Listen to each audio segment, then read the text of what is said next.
So let's talk about a happy pocket full of money. What a title, right? It sounds great, but what does it actually mean? Well, this book promises to totally flip the script on how we think about wealth. And it all starts with a pretty wild idea. It kicks off by asking this huge question, something that just stops you in your tracks. What if all this stuff we chase, the dollars, the pounds, whatever currency you use, what if it isn't even real? What if it's just a big collective agreement we all decided to believe in? And this quote from the author David Cameron Gikandi just takes that idea even further. He says, money is just the shadow of that other something. Okay, so if money is the shadow, what's the real thing? What's casting that shadow? That brings us to our first big concept here, the great money illusion. We're going to deconstruct this belief that we all just, take for granted. Think about it, right? The actual paper in your wallet, it's worthless on its own. It only has value because we all agree it has value. It's a system built on pure belief. And get this, most of it isn't even paper anymore. It's just digits on a computer screen. And history, like the Great Depression, shows us just how fragile that belief can be. Okay, so if money is the illusion, what's real? The book's answer is something called wealth consciousness. And no, this has nothing to do with your bank statement. It's an internal thing. It's this deep awareness, this expansion into the wealth that's already inside you, available to everyone.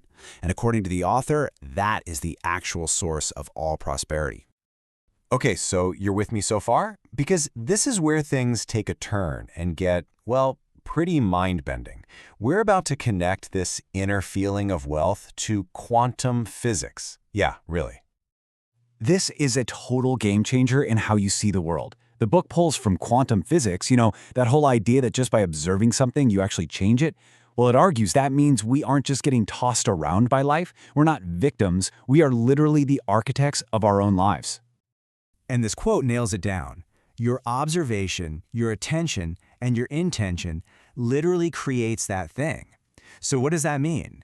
It means your focus, what you pay attention to, isn't just a passive thing. It's an act of creation. It's what takes something from just being a possibility and makes it real. So how do we actually do this? The book breaks it down into this simple three-step process. First, your intention is the spark, the cause. Second, your observation, your focus, creates the effect.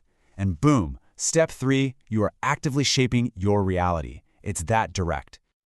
Okay, so this whole quantum creation thing leads to a really important idea in the book. It's this shift away from doing all the time, the hustle, the grind, and moving toward a state of being. Let's break that down. Doing is all about chasing. It comes from a place of lack, right? Like you're chasing a butterfly, desperately trying to catch it. But being is about attracting. It's about becoming the beautiful garden that the butterfly just naturally wants to fly to. It's the difference between thinking, I'll be happy when I get more money, and deciding I am abundant right now. And this quote just says it all. The very first step to having wealth is being wealthy. And that's an inside job.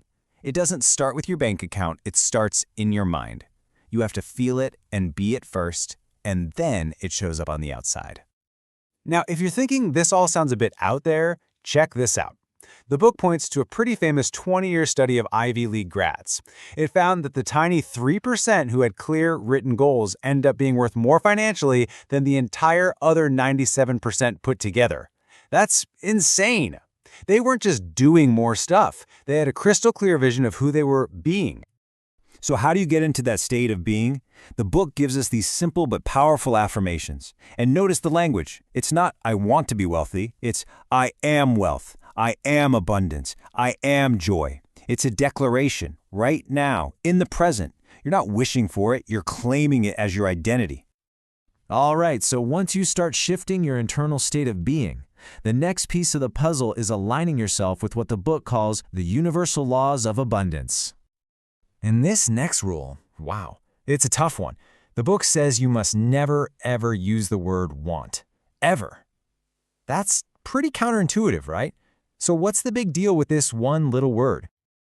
Well, it's because the word want literally means to lack. When you say I want something, you are broadcasting a very clear message to the universe, I don't have this. You're basically affirming your own lack. So this whole cycle of wanting just keeps you in the state of, well, wanting. You're stuck. It's a signal of deficiency. So what do you do instead? The book suggests a really simple swap. Replace want with desire. Desire has a totally different energy. It's about creation, not lack. Okay, on to the next universal law, and this one is all about giving. This quote sums it up perfectly. Whatever you wish to have, cause another to have it first. This is the law of cause and effect. In a nutshell, think of it like a boomerang. You have to throw it out first for it to come back to you. The universe works on reciprocity. So if you desire wealth, you have to cause wealth for someone else first. Put that energy out there. So where does all of this leave us? It all comes together in this one final, incredibly empowering idea. You're not just a character in your story. You're the author. You're the architect. And this quote, I just love it. You are your own luck. So simple, right? It's not about waiting for a lucky break. It's about understanding that you are the source of your own good fortune. And here it is, the big finale. Yourself, your inner state of being, is the first cause of everything in your world. The universe doesn't respond to what you want. It mirrors back to you what you are. So, the book leaves us and you with one last massive question to think about. If you are the architect of your universe, what are you going to build next?